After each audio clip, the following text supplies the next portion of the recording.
We're now ready to use this model.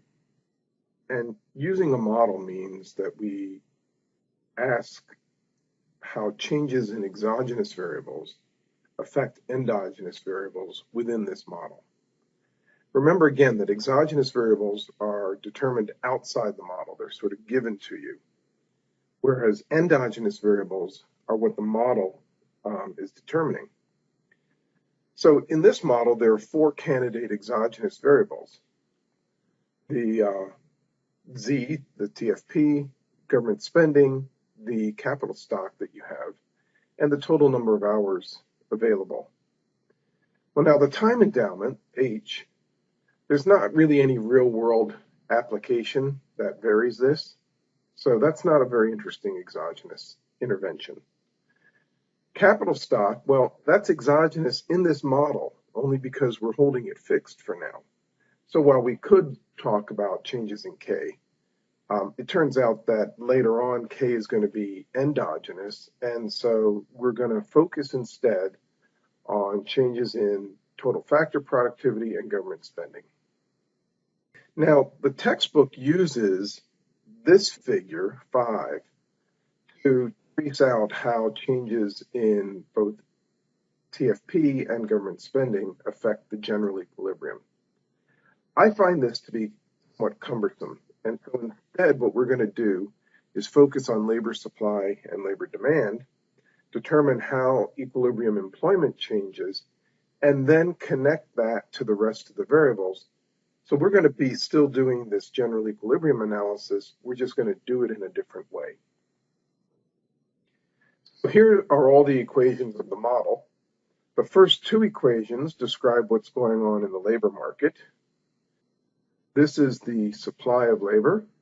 So we know that that's upward sloping when you've got the wage on the vertical axis.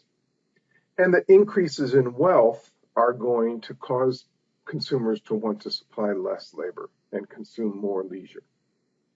On the demand side, this is the demand for labor by firms. It's downward sloping when you've got the wage on the vertical axis. Increases in TFP or increases in the level of the capital stock will cause the demand for labor to shift out. Now, that's what's going to happen in the labor market. Profits are going to be defined as we did before. This is total revenue minus total cost. Consumption then is just going to be whatever the economy produces in goods and services, GDP, Y, minus what the government consumes. And then we have to make sure that the government balances its budget so taxes are equal to government spending. So we're going to do 2 different thought experiments. The first one involves increasing government spending, holding TFP fixed, and the second just reverses that. We're going to raise TFP, holding government spending fixed. So here's a quick review of government spending behavior in the United States since roughly the Great Depression. So the blue line is federal spending, red is state and local, and green is just the sum of the 2. And of course, the thing that really jumps out at you is World War II. So the huge spike in government spending that we see in the late 30s, early 40s is all World War II. But there's some other developments that are also interesting. You'll notice that during the early 80s, we had this kind of run-up in federal spending. So that was when Reagan increased military spending. And you'll also notice that since 9/11, there has been this kind of steady increase in federal spending.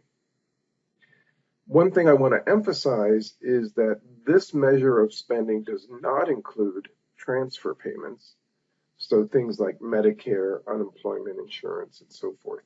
This is literally just purchases of goods and services by governments at all levels.